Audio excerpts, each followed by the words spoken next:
अपने अधिकार का मैंने कभी नाजायज फायदा नहीं उठाया, और जहाँ तक इनका ताल्लुक है मैं कह चुका हूँ मुझे कुछ नहीं मालूम। तुमको मालूम है कि नहीं मालूम? हमको कुछ नहीं मालूम है।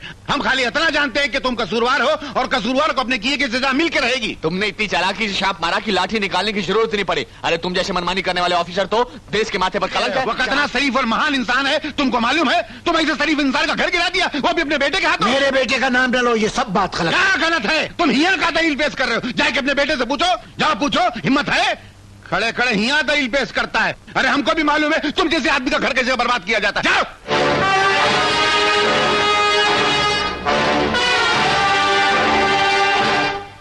जी हाँ, मैंने किया।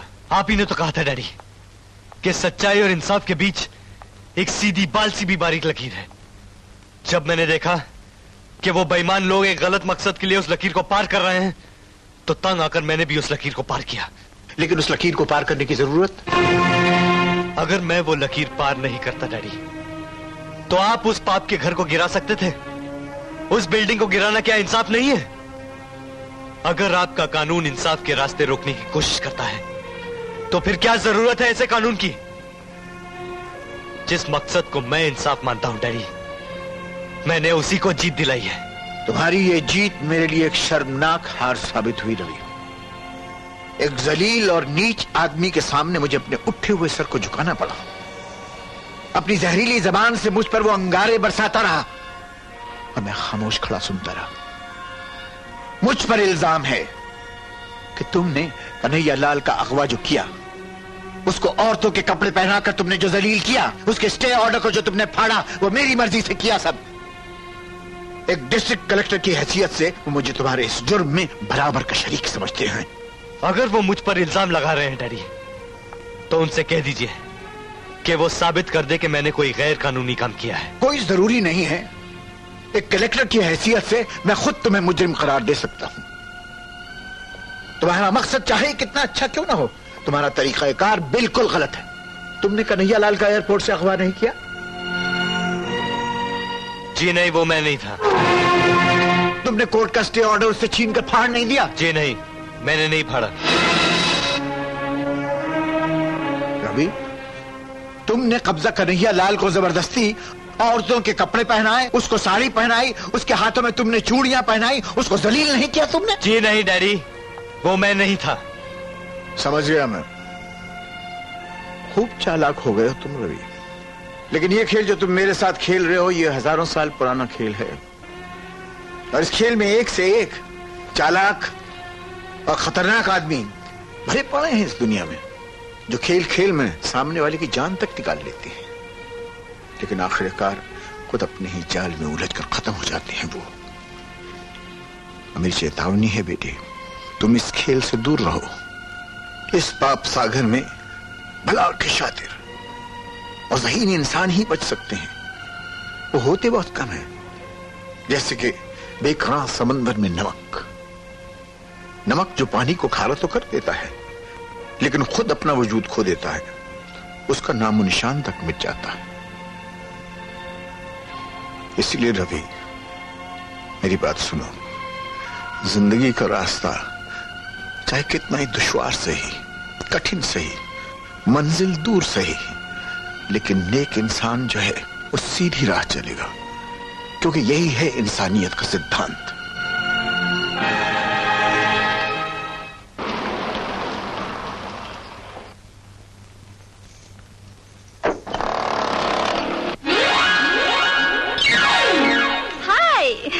अरे ओ हाय, जल्दी से दरवाजा बंद कर। हाय हाय कर रही है, क्या औरत है। इतना डर क्यों रहे हैं? हम मछली विभाग के मंत्री हैं ना, इसलिए मछली पकड़ने आए हैं।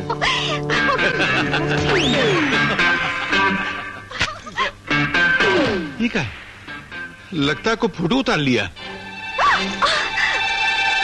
ये तो प्रेस रिपोर्टर का बेटा है, साला फोटो उतार ले लिया। अरे मर गए अब। अरे ठहरे, भाग गया साला। अब क्या करें? अरे चलो तुम भी भागो यहाँ से, चलो जा। हेलो। अरे हम बोल रहे हैं भाई, हम यहाँ गेस्ट हाउस में एक लड़की के साथ जरा लवलपाटा कर रहे थे, तो वो वंदे मातरम अखबार की जो रिपोर्टर है उसका बेटा, वो साला हमारा फोटो ले लिया है। ऐसा? अब कुछ भी करके वो फोटो मिलना चाहिए, चाहे उसके लिए उसकी जाने लेनी क्यों ना पड़ जाए। ओफो, आप बेवकूफ, मेरा मतलब आप बेफिक्र रहिए, मैं अभी इसका इंतजाम करवाता हूँ। हाँ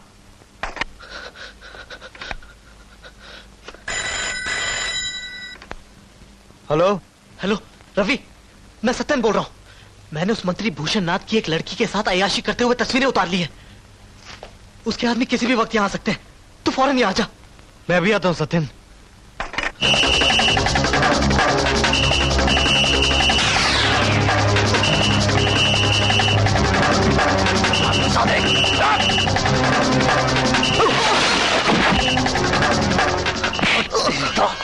डैडी की फोटो लेता है।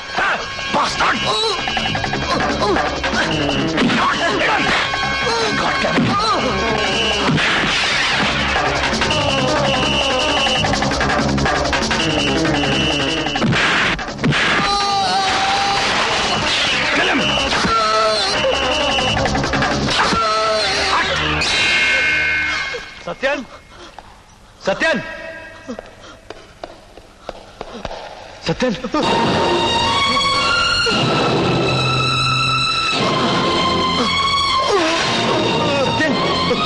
सत्यन,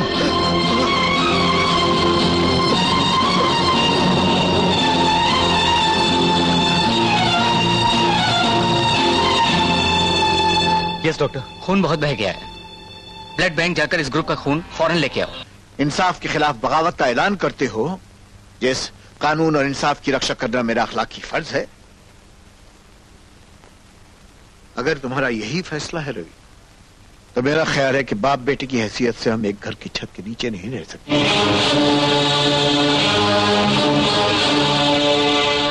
इसका मतलब यह है डैडी कि आप मुझे घर से जाने के लिए कह रहे हैं? कहना चाहता तो नहीं था, लेकिन तुमने मुझे मजबूर कर दिया। Thank you very much daddy, thank you very much. मैं आज इसी वक्त इस घर को छोड़ के जा रहा हूँ। रवि, क्यों ऐसी बातें कर रहा है? क्यों ऐसे कह रहा है रवि? क्यों फुजूल की बहस कर रहा है? चल, अपने पिताजी से क्षमा मांग और चल अंदर चल। माँ, मैं तुमसे और डैडी दोनों से क्षमा मांग लूंगा, लेकिन अब मुझे रुकने के लिए मजबूर मत कर माँ। पागलपन छोड़ रवि, भुला दे ये सब कुछ। चल अंदर चल के खाना खा ले। तेरे इंतजार में मैंने भी कुछ नहीं खाया। माँ, तुझे मेरे भूखे पेट की फिक्र लगी हुई है और डैडी को मेरे सच्चाई से उठे हुए सर की फिक्र लगी हुई है। ये पेट तो किसी भी तरह भर जाएगा माँ, लेकिन ये सर कभी झुकना नहीं चाहिए। आज मैं प्रतिज्ञा करता हूं माँ कि जब तक मैं कुछ बन नहीं जाता, वो हासिल नहीं कर लेता जो मैं चाहता हूं, इस घर में कभी कदम नहीं रखूंगा। नहीं रवि, रवि, रवि भैया, रुक जाइए भैया, उसे रोकिए ना। वो सचमुच जा रहा है। मैं उसके बगैर जिंदा नहीं रह सकूंगी। जाने दो इसे लक्ष्मी, ये सफर तुम्हारे बेटे के लिए जरूरी है। ये घर तुमने उसके लिए एक स्वर्ग बना रखा था। बाहर की दुनिया में जाकर ही वो इस स्वर्ग और नर्क में तमीज कर सकेगा और अपनी मंजिल का सही रास्ता मुकर्रर कर पाएगा। ये बात मुझे हमेशा याद रहेगी डैडी, और मैं अपनी मंजिल को कभी नहीं भूलूंगा। मैं अपने दोस्त के कातिलों को और उनके साथियों को हमेशा के लिए मिटा दूंगा, लेकिन एक मुजरिम बन के नहीं जिसका आपको डर है। तब तक मैं आपसे और इस घर से दूर रहूंगा। Good bye daddy. भैया रुक जाओ भैया।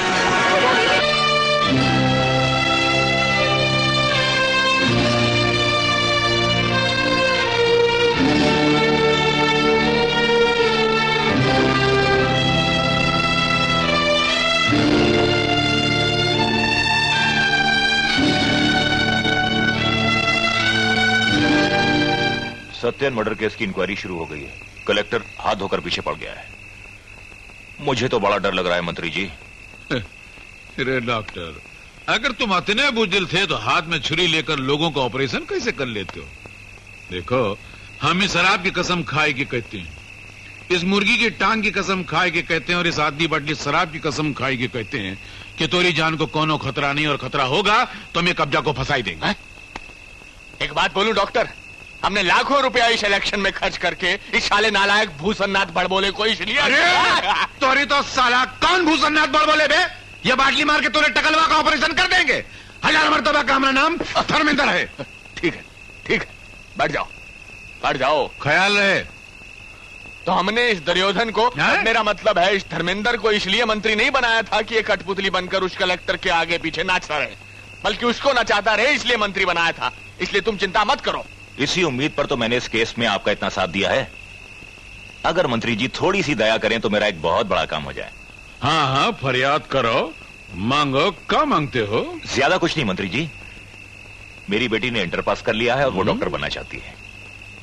अगर मेडिकल कॉलेज में आप उसे एक सीट दिलवा सकते हैं तो ये मास्टर प्लान तेरी दिमाग की कड़ाई में पक रहा था कि मेडिकल सीट चाहिए तुमको, है? मेडिकल सीट तो ऐसे कह रहे हो जैसे स्वीट डिश है। इतनी बोगस और सड़ी हुई पार्टी देकर तुमको मेडिकल सीट चाहिए? उसके लिए पैसा चाहिए, ऊंचा वसीला चाहिए, चुंबक की तरह खींचने वाली पर्सनालिटी चाहिए जैसे, यही मेरी बेटी पद्मा है। बेटे पैरिश। अरे तोरा सत्यानाश हो, तोरे कीड़े पड़े, पहले कहा नहीं बता कि तोरी बेटी है। अरे डॉक्टर, अगर हिंदुस्तान में कोई लड़की डॉक्टर बन सकती है तो तोरी बेटी ही बन सकती है। वाह वाह, कितनी खूबसूरत है। माँ पर गई है शायद, है ना?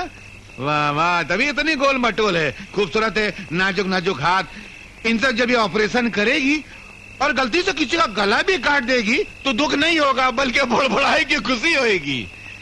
तो क्या पद्मा, तुम मेडिकल बनना चाहती हो? Yes sir. तो उसमें कितने मिले हैं वो? मैं परीक्षा में क्या कहते हैं उसको?